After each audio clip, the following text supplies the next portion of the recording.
Bienvenue encore sur Channel Noir, nous dans troisième partie vidéo et ensuite nous dans troisième vidéo étude là.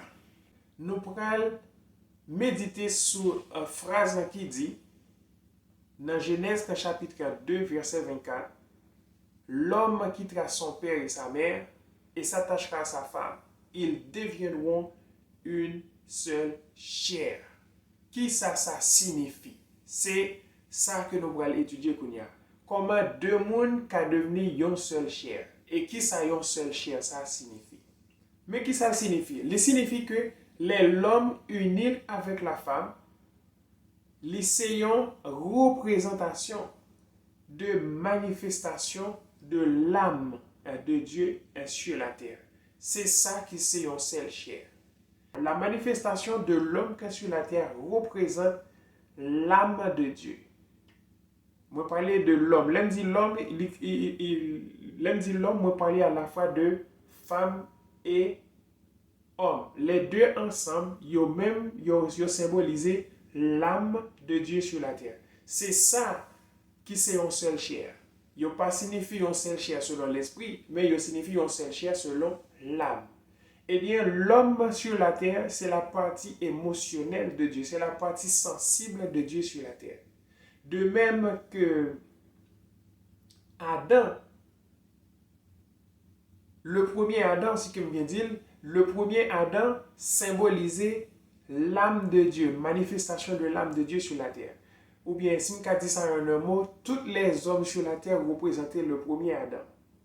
Est-ce que vous comprenez? Ok, pour avancer.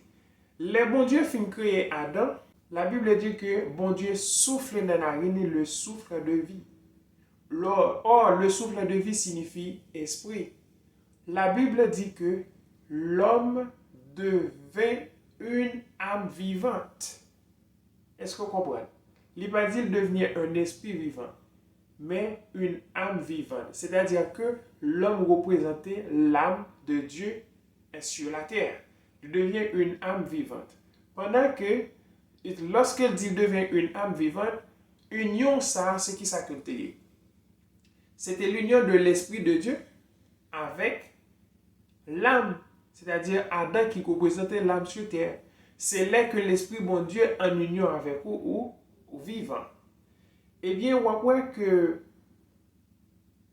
le deuxième Adam, c'est-à-dire Christ, dans 1 Corinthiens chapitre 15, lorsque Christ va venir, la Bible ne dit nous que c'est une âme vivante. La Bible dit que c'est un esprit vivifiant. Raison parce que Christ a symbolisé l'esprit du Père.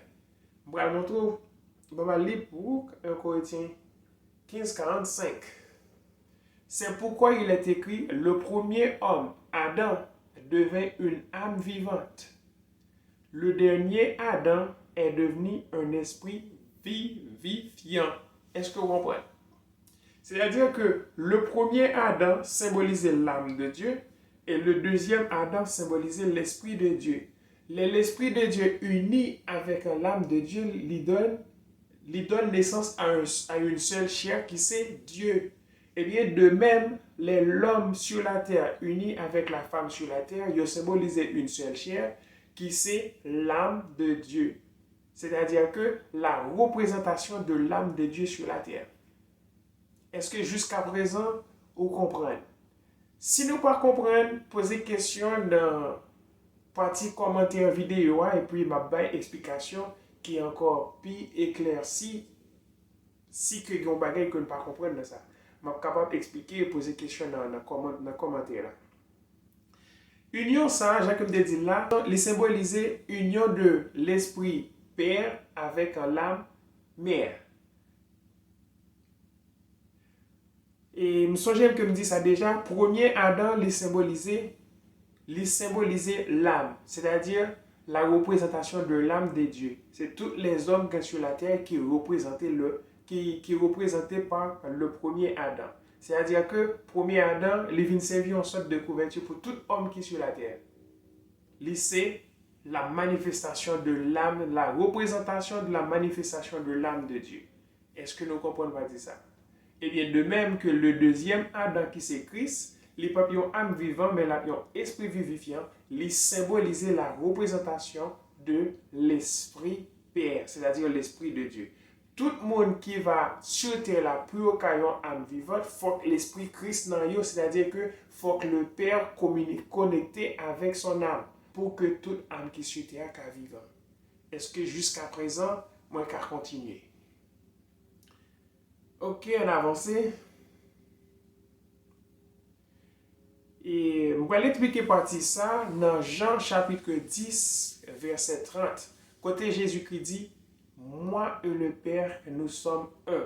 Qui ça, un, ça signifie? C'est presque avec une seule chair. Puisque Christ, bien que Christ, quand c'est le Père, bien que Christ, quand c'est l'Esprit Père, moi t'ai expliqué nous déjà que yon homme qui symbolise l'Esprit. Mais puisque Christ est sous terre, les manifeste dans un corps, eh bien, les vient en bas l'ensemble qui c'est la représentation d'Adam, qui c'est la représentation de l'âme. Bien que Christ symbolise l'esprit, mais puisqu'il manifeste sur la terre, il prend en forme homme, eh bien, les vient appartient à l'ensemble l'âme. C'est peut-être ça, il dit que le Père, moi et le Père, nous sommes un, c'est-à-dire que Christ forme un seul avec le Père. L'Esprit du Père plus lui-même, puisqu'il soutient, il représente l'âme. Mais le Christ va sortir dans le corps, dans l'ensemble, l'âme encore. Il va dans l'ensemble, il va retourner dans la place qui c'est l'Esprit Père, parce que c'est ça que lié. Il est l'Esprit et l'Esprit source. Parce que c'est l'Esprit source qui donne l'Esprit à tous les autres esprits. Eh bien, le Christ va monter, les papes dans cet ensemble encore, il va retourner à sa place. Mais sur la terre, il était venu juste pour être capable de venir éveiller et récupérer toute âme qui mourit. Est-ce que jusqu'à présent, nous comprenons? Nous avons avancé. Alors, nous devons comprendre que yon âme mourit, c'est le que l'âme prend le dessus sur son esprit. Eh bien, dès que l'âme prend le dessus sur l'esprit, laisse ça ou vient agir par la volonté de l'homme. Ou pas bail bon Dieu, ou pas bail l'esprit de Dieu possibilité sur encore. Ou vient vivre une vie selon propre volonté.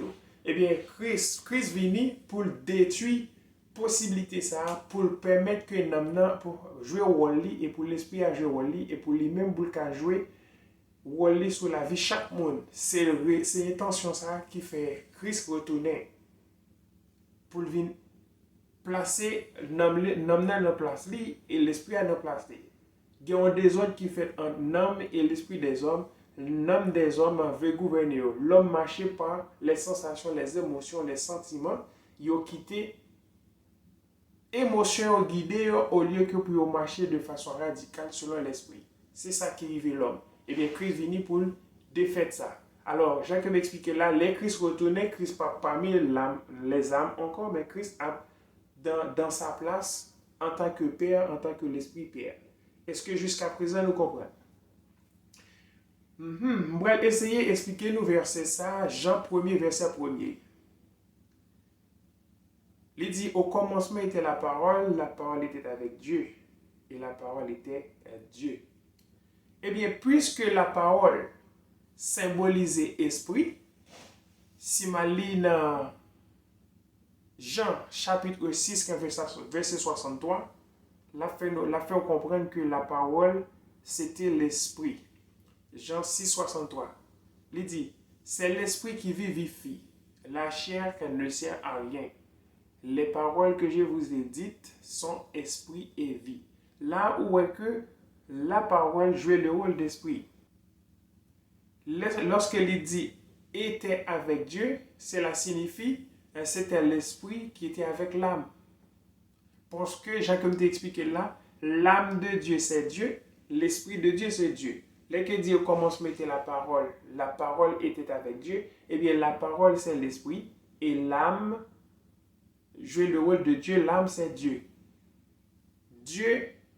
Dieu âme et Dieu esprit. Les deux deviendront une seule chair, c'est-à-dire Dieu. Jusqu'à présent, est-ce que nous comprenons? Et il y a un autre verset encore qui m'a donné l'explication, par exemple, en Jean 14, verset 28. Il dit, vous avez entendu que je vous ai dit, je m'en vais et je reviens vers vous. Il dit, je reviens vers vous. Je m'en vais et je reviens. Comment l'obtenir? Vous avez entendu que j'ai dit, je m'en vais et je reviens vers vous. Si vous m'aimiez, vous vous réjouiriez de ce que je vais au Père. Si nous tenions même, nous t'as supposé content parce que moi, aller jeune papa. Car le Père est plus grand que moi. Parce que papa est plus grand que moi. Si mal vote que papa, là, plus bon pour nous. Mais imagine aussi, mettre avant, les deux la parler qui te. Il dit ou le t'a pas vote là. Avantage pour vous, t'as supposé content parce qu'elle peut aller. Parce que papa est plus grand que lui. Ça signifie. Il signifie que les Jésus était sous terre, il était dans l'ensemble de l'âme. Il juste à ouvrir les yeux apôtres sur la supériorité de l'esprit sur l'âme. Puisque l'esprit a dominé sur l'âme, eh bien, dès que Jésus était sur la terre, il était dans l'ensemble de l'âme. C'est là que sorti dans le corps, il va aller vers le Père, c'est-à-dire que il va jouer au rôle du Père, il va totalement en tant qu'esprit. C'est pour ça qu'il dit, allez et m'a tourné vers nous. Qu'on y a comment le retourner? Façon de retourner, ça va l'expliquer dans Jean 14, verset 17. Je vais lire pour nous, pour nous montrer côté Jésus-Christ, pour prouver à disciples comment il va le retourner. Jean 14, verset 17. Il dit disciples comme ça. Je vais prier papa pour nous. L'esprit de vérité que le monde ne peut recevoir, parce qu'il ne le voit point et ne le connaît point. Mais vous, vous le connaissez, car il demeure avec vous et il sera en vous. Il dit, le monde paraît esprit ça, il pas connaît. Mais nous-mêmes, nous, pendant que l'esprit a beaucoup, même venu, il dit, dès que l'esprit a parlé, il t'a parlé de tête. Il dit que vous le connaissez. Ça, c'est dans le sens présent. C'est dans le temps présent que, c'est dans le temps présent que phrase a utilisé. Vous le connaissez, nous connaissons. Vous le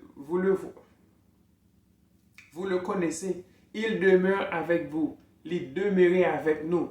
C'est-à-dire, non, actuellement, je parle avec nous, il est là. Et il sera, dans le futur, il sera en vous. C'est de même lui-même la parler, là qu'il va retourner sous forme esprit, il va retrouver dans les disciples. C'est façon ça que Christ a gagné pour le tourner à ses disciples. Il y a un autre verset que je lis, c'est Jean 17, verset 23. Bon, moi, qui ça que dit? Jésus dit comme ça. Moi en eux et toi en moi. Que le monde, non, moi en eux et toi en moi, afin qu'ils soient parfaitement un. Et que le monde connaisse que tu m'as envoyé et que tu les as aimés comme tu m'as aimé. Là, Jésus parlait de moi en eux. Là, il parlait de lui-même lorsqu'il prend forme esprit pour venir, pour entrer dans les apôtres, eh bien, moi en eux. Lorsqu'il dit toi en moi, c'est parce que Jésus était encore dans le ministère sous la forme d'un humain, eh bien, il possédait l'esprit du Père, qui c'était encore son propre esprit. C'était son propre esprit qui était dans lui. Toi en moi. Eh bien, lui-même, il va entrer. Que le Père, il présente que le Père dans lui-même parce qu'il est sous la terre. Il dit moi en eux, c'est là que il va quitter ministère, il va quitter le corps, laisse ça, il va jouer l'esprit ou bien le Père, laisse ça, il va demeurer sur l'ensemble des humains sur la terre. Eh bien, laisse ça, nous va devenir une seule chair. Il va devenir un seul corps ou bien une seule chair parfaite. Une seule chair parfaite qui signifie l'union de l'âme avec l'esprit. Est-ce que vous connaissez? Est-ce que vous comprenez? Est-ce que nous comprenons ça que expliquer là? C'est ça qui c'est une seule chair. Une seule chair qui signifie la manifestation de Dieu sur la terre. L'union de l'esprit et de l'âme. Kounia, nous pourrons parler de le code d'Adam. De même que Adam, ou bien le premier Adam symbolisait l'ensemble des hommes sur la terre, et l'ensemble des hommes sur la terre a symbolisé représentation de la manifestation de l'âme de Dieu est sur la terre, eh bien de même, le symbole de la côte d'Adam, les bons dieux ont créé Ève pour présenter l'Adam, la côte d'Adam symbolisait un homme d'Adam, symbolisait la partie sensible d'Adam, la partie émotionnelle d'Adam, le côté émotionnel d'Adam. C'est ça que nous représentons pour bon Dieu sous terre. Nous, c'est partie sensible, bon Dieu. Nous, c'est élément émotionnel, bon Dieu. Et bien, de même que Ève symbolisait la partie sensible d'Adam, le côté émotionnel d'Adam, la manifestation de l'âme d'Adam. Je vais lire verset ça pour voir côté que présence Ève déclenché l'émotion d'Adam dans Genèse chapitre 2, versets 21 et 23. Il dit, alors que l'Éternel Dieu fit tomber un profond sommeil sur l'homme qui s'endormit, il prit une de ses côtes et referma la chair à sa place. Verset 22. L'Éternel Dieu forma une femme de la côte qu'il avait prise de l'homme et il l'amena vers l'homme. Verset 23. Et l'homme dit, voici cette fois celle qui est os de mes os et chair de ma chair. Vous pouvez phrase là terminer avec un point exclamation. Raison, les déclencher émotion, les content. C'est ça, Ève qui a symbolisé pour Adam. Son côté émotionnel. Et bien, de même que nous-mêmes, nous représentons le côté émotionnel pour Dieu. La sensation, le point sensible. Ça que pour nous connaître, le deuxième Adam, c'est-à-dire Christ, qui symbolisait l'esprit, dès qu'il va s'unir, dès qu'il va unir avec les âmes des hommes sur la terre, il va former une seule chair qui représentait Dieu. C'est peut-être ça, il dit, toi en moi, moi en eux, afin qu'ils soient une seule chair parfaite. Christ va unir avec toutes les âmes sur la terre. Parce que depuis la chute d'Adam, il y a des hommes qui, non seulement qui égarés, qui ne pas connaître bon Dieu et qui refusaient connaître bon Dieu. J'ai comme dit Julia, ce sont des hommes que leur âme prend le dessus sur leur esprit. Ils ne pas couper avec la volonté de l'esprit, ils voulaient faire volonté propre, vie naturelle, ou bien propre sentiment naturel. C'est ça qui passe. Alors, Christ va unir avec des âmes des hommes qui choisissent courber en bas l'esprit du Père. La Bible relève Mounsayo, l'église de Dieu. La Bible relève l'épouse de Dieu. La Bible relève le temple de Dieu. La Bible relève l'habitation de Dieu sur la terre. Pour que vous ayez une épouse pour l'esprit, et c'est pour accepter que l'esprit du Christ domine sur l'amour. Pour que vous deveniez un temple pour bon Dieu, c'est pour accepter que l'Esprit de Dieu domine sur vous. C'est-à-dire qu'il faut être capable de guider par les lois de la volonté de l'Esprit. Or, la parole, c'est l'Esprit. Or, l'Esprit joue le rôle masculin. L'âme joue le rôle féminin. Et pour avancer, tout croyant qui accepte que le Père te manifeste sous la forme d'un homme, dans l'intention pour donner vie à des âmes qui sont encore mortes, qui sont encore dans les ténèbres, eh bien, qui acceptent que Christ soit le sauveur de leur âme, ou bien porter salut pour l'âme, ils ont accepté lui, eh bien, tout l'homme ça va non seulement va recevoir Christ dans eux, et il va appartenir à Christ. Si bon lis deux versets qui pourraient expliquer ça, Romains chapitre 8, versets 10 et 14. Romains chapitre 8, versets 10 et 14. Mais ça qu'il dit dans verset 10. Et si Christ est en vous, le corps qu'il est vrai est mort à cause du péché, mais l'esprit est vie à cause de la justice. Si Christ est en vous. Or, lorsque Christ sortit dans le ministère physique, il prend le forme spirituelle, et bien c'est lui-même encore qui va venir pour dominer sur les âmes. eh bien, si vous acceptez Christ, si Christ vient dans vous, laissez ou appartient à lui-même. Ou bien la vie éternelle que lui promet à toutes les âmes qui acceptent pour couper en bas l'esprit du Père. Verset 14, qui ça dit, car tous ceux qui sont conduits par l'Esprit de Dieu sont fils de Dieu. C'est là ça où vraiment un fils de Dieu, l'Esprit, mon Dieu, guidé.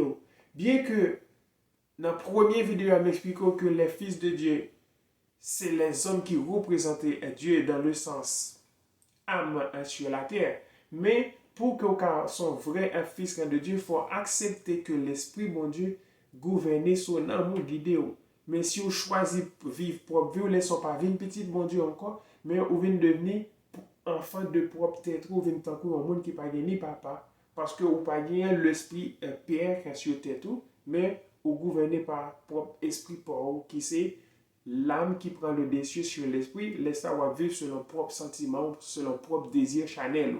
Laissez vous venir pas petit, mon Dieu, encore, vous venez devenir un enfant de propre vous-même. Un point, c'est tout. Et c'est ça que le dit dans le verset 14 là, si l'Esprit bon Dieu pas guidé ou pas fils de Dieu. Est-ce que nous comprenons pas ça? Ok? Jacques vous expliquer là, dans 1 Jean 2, verset 18 et 22, il dit que tout le monde qui nie à manifestation à l'Esprit de Dieu, qui te vient sous terre pour sauver les âmes mortes, eh bien tout le monde ça c'est antichrist que vous à partir qu'on y a que vous comprendre que ça est un antichrist. Un antichrist c'est tout le monde qui choisit vivre selon propre volonté et qui refuse accepter que c'est mon Dieu pour qui guider yo. Bon pour 1 Jean 2 verset 18 à 22. Mais ça le dit dans verset 18. Petits enfants, c'est la dernière heure. Et comme vous avez appris que l'antéchrist vient, il y a maintenant plusieurs antéchrists. Par là, nous connaissons que c'est la dernière heure. Il dit, comme nous connaissons des grands antéchrists qui sont venus, eh bien, qu'on y a plusieurs. Qui ça qui est antéchrist? Jean que m'explique qu'il y a. Un antéchrist, c'est un monde qui n'a pas accepté pour que l'esprit du Père domine sur son âme. Son monde qui voulait vivre sur notre propre convoitise chanel. Un point, c'est tout. Le chapitre 1 Jean 2, verset 22, qui ça dit dans verset 22? Verset 22 a dit, qui est un menteur, sinon celui qui nie que Jésus est le Christ. Celui-là est l'antéchrist, qui nie le Père et le Fils. Mais il y a des gens qui disent, oh, moi par contre Jésus, moi contre le Père, pendant que, ou pas gagner le Père pour gagner le Fils. Ou pas gagner le Fils pour gagner le Père, parce que l'une c'est l'autre. J'ai comme dit, le Père manifesté dans le Fils pour réunir ses enfants. Dans le verset 23, il dit, quiconque nie le Fils n'a non plus le Père. Quiconque confesse le Fils a aussi le Père. Est-ce que vous voyez? C'est-à-dire qu'on ne peut pas gagner le Père sans le Fils. De pour renier le Fils, ou c'est un antéchrist. Et c'est par le Fils que pour gagner le Père, parce que Jésus-Christ dit ça, nul ne vient au Père que par moi. Je suis le chemin, la vérité et la vie. Alors, je pensais que, et moi expliquer dans la vidéo ça signifie l'union de, lorsque l'homme s'unit à la femme, les deux deviennent une seule chair. Et bien, cette seule chair ça qui est devenir, c'est une chair qui représente la manifestation de l'âme de Dieu sur la terre. L'ensemble des hommes sur la terre constitue l'âme de Dieu. Et l'ensemble des hommes sur la terre représentait le premier Adam. Est-ce que jusqu'à présent, vous saisissez tout ce que j'avais à expliquer? Est-ce que nous comprenons ça bien? Il y a une question que vous nous posée. Depuis le commencement, nous avons que l'on expliqué Dieu, la nature, les éléments de la nature de Dieu. Nous avons que Dieu est immortel, Dieu inapprochable et Dieu invisible. Nous-mêmes qui sommes humains, qui sommes fils de Dieu, parce que nous avons une nature bon Dieu dans nous. Si bon Dieu est immortel, qui ça signifie? La mort des âmes de l'homme. Parce que si Dieu est immortel, comment nous-mêmes nous faisons qu'à mourir? Qui ça signifie? La mort de l'âme des hommes. Moi, je vais expliquer la question ça dans la dernière vidéo qui va quatrième vidéo. Étude là pour nous boucler toute étude là complet. Laisse ça, n'a une connaissance profonde de Dieu parce que nous avons besoin de connaître qui est Dieu. Ça, c'est question qui mène nous vers tout ça. N'a encore dans 4e vidéo. Ciao, ciao.